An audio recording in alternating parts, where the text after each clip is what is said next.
Make sure to set up your tablet or computer near your keyboard so you can follow along.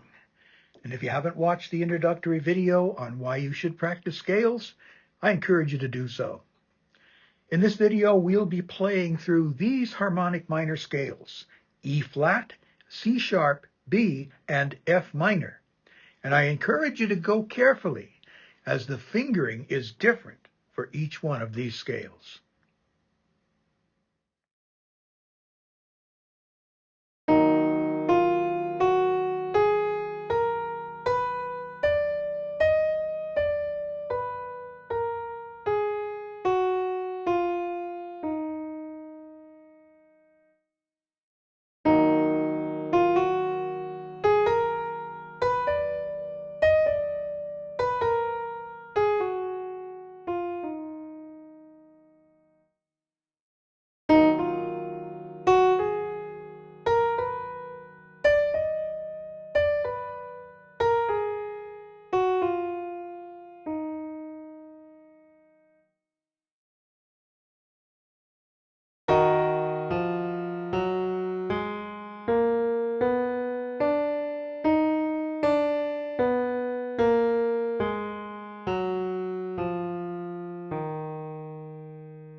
Thank you for taking the time to work through these scale exercises. I admire your perseverance, and believe me, you will see the benefits. Please like the video. This will enable YouTube to recommend it to others. And don't forget to subscribe if you haven't already. If you have any questions or comments, be sure to leave those in the comments section. I respond to all comments. I look forward to guiding you through some more exercises in the next one.